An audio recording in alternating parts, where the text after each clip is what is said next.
ಈ ಗ್ಯಾರಂಟಿಗಳಿಂದ ಆರ್ಥಿಕ ಸಂಕಷ್ಟಕ್ಕೆ ಒಳಗಾಗಿದ್ದ ರಾಜ್ಯ ಸರ್ಕಾರ ಇದೀಗ ಅಕ್ರಮ BPL ಪಡಿತರರಿಗೆ ಚಾಟಿ ಬೀಸತ್ತಂತೆ. ಇದು BJPಯ ಮಾಹಿತಿ. 60 ಲಕ್ಷ BPL ಕಾರ್ಡನ್ನು ರದ್ದು ಮಾಡೋದಕ್ಕೆ ಸರ್ಕಾರ ತಯಾರಿ ಮಾಡ್ಕೊಂಡಿದೆ ಅಂತ ಅಶೋಕ್ ಹೇಳ್ತಾರೆ.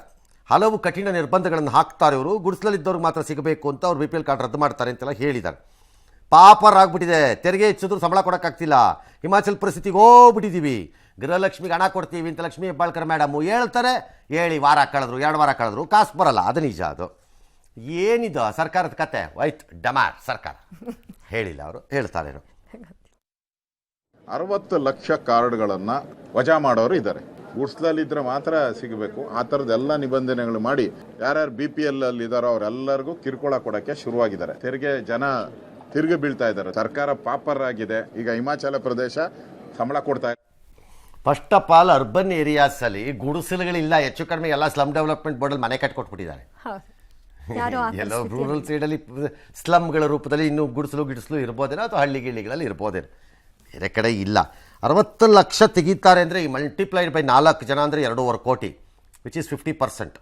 ಈಗ 90%, 80 ಚಿಲ್ಲರೆ 85-90% ಅಷ್ಟು ನಾವು BPL ಕಾರ್ಡ್ದಾರನ್ನ ಇಟ್ಕೊಂಡ್ಬಿಟ್ಟಿದ್ದೀವಿ ರಾಜ್ಯದಲ್ಲಿ. ಅಂದರೆ ಬಿಲೋ ಪಾವರ್ಟಿ ಲೈನ್, ಅಂದರೆ ಬಡತನ ರೇಖೆಯಿಂದ ಕೆಳಗಿರೋರು. ಇಟ್ಸ್ ಎ ಶೇಮ್ ಕರ್ನಾಟಕಕ್ಕೆ, ಯಾವ ಸರ್ಕಾರ ಇದ್ರೂ ಅಷ್ಟೇ. ಇದಕ್ಕೆ ಸಾಧ್ಯನೇ ಇಲ್ಲ. ಆ ರೀತಿ ಅತ್ಯಂತ ಮುಂದುವರಿದ ರಾಜ್ಯವಾಗಿ, ಈ ದೇಶದ 4ನೇ ಅಥವಾ 3ನೇ ಅಥವಾ 2ನೇ ಅತಿ ದೊಡ್ಡ ಹೆಚ್ಚು ತೆರಿಗೆ ಸಂಗ್ರಹ ಮಾಡುವ ರಾಜ್ಯವಾಗಿ, ಫಿನಾನ್ಷಿಯಲ್ ಡಿಸಿಪ್ಲಿನ್ ಇದ್ದ ರಾಜ್ಯವಾಗಿ, ಈಗಿಲ್ಲ ಡಿಸಿಪ್ಲಿನು ಇದ್ದ ರಾಜ್ಯವಾಗಿ ಹೇಗೆ 85% ಜನ ಬಡತನ ರೇಖೆಯಿಂದ ಕೆಳಕ್ಕೆ ಹೋಗ್ತಾರೆ? It's absolutely bogus. ಆ BPL ಅನುಮಾನನೇ ಇಲ್ಲ. ಅದರಲ್ಲಿ 60 ಲಕ್ಷನ ಅಲ್ವಾ? ನಂಗೆ ಗೊತ್ತಿಲ್ಲ, ತೆಗಿಬೇಕು ನೀವೀಗ. ಬಟ್ ದುರ್ಬಳಕೆ ಆಗ್ತಿರೋದನ್ನ ತಪ್ಪಿಸಬಾರ್ದು. ಅನುಮಾನನೇ ಇಲ್ಲ. BPL ಹೆಸರಿನಲ್ಲಿ ಬಹು ಜನರು ಬದುಕುತ್ತಿದ್ದಾರೆ. ರಾಜಕಾರಣಿಗಳು, ಅಧಿಕಾರಿಗಳಿಬ್ರು. ಭ್ರಷ್ಟ ವ್ಯವಸ್ಥೆಯ ಮಗದೊಂದು ಹೆಸರೇ BPL. ಅನುಮಾನನೇ ಇಲ್ಬೇಡ. ಅದರಲ್ಲಿ ಎಷ್ಟು lakh? Find it out. Number 1. ಈ ಸರ್ಕಾರ ಗ್ಯಾರಂಟಿ ಹೊಡೆತದಿಂದಾಗಿ ಪಾಪರ್ ಆಗುತ್ತೆ ಅನ್ನೋ ಅಶೋಕ್ ಅವ್ರದ್ದು ವಾದ ಇದೆಯಲ್ಲ, ಅದು BPL ಇಂದ ಅಲ್ಲ, ಅಷ್ಟೇ ಅಲ್ಲ, ಬೇರೆ ಬೇರೆಗಳಿಂದನೂ ಆಗ್ತಾ ಇರೋದು ಇದು. ಐ ರಿಪೀಟ್, ಬೇಕಾರೆ BPL ಅಲ್ಲಿ ಈಗಾಗಲೇ 5 kg ಅಕ್ಕಿ ಕೇಂದ್ರ ಸರ್ಕಾರದಿಂದ ಬರ್ತಾ ಇರೋದು. ಅದಕ್ಕೆ ರಾಜ್ಯದ ಪಾತ್ರ ಏನಿಲ್ಲ ಅಲ್ಲಿ. ಇನ್ನು ಹೆಚ್ಚುವರಿ 5 kg ಕಾಸನ್ನು ನೀವು ತಲೆ ಮೇಲೆ ಹಾಕೊಂಡಿರೋದು ಈಗ ಗ್ಯಾರಂಟಿನಲ್ಲಿ. ಅದನ್ನು ನಿಭಾಯಿಸಕ್ಕಾಗ್ತಾ ಇಲ್ಲ ನಿಮ್ಮ ಕೈಯಲ್ಲಿ ಅಂತ ವಾದ. ಆದರೆ ಈ ಆರ್ಥಿಕ ದುಸ್ಥಿತಿಗೆ ಯಾಕೆ ಹೋಗ್ತೀವಿ ಅಂದರೆ ಬರೀ ಇದು ಒಂದಲ್ಲ, ಅದು ಗೃಹಲಕ್ಷ್ಮಿಯೂ ಇರಬಹುದು, ಭಾಗ್ಯಲಕ್ಷ್ಮಿಯೂ ಇರಬಹುದು, ಇನ್ನೊಂದು ಲಕ್ಷ ಗೃಹ ಜ್ಯೋತಿಯೂ ಇರಬಹುದು, ಯಾವ್ದು ಬೇಕಾದ್ರೂ ಇರ್ಬೋದು. ಬಾಯಿಗೆ ಬಂದಂಗೆ ಮಾಡಿದ್ದೀವಿ.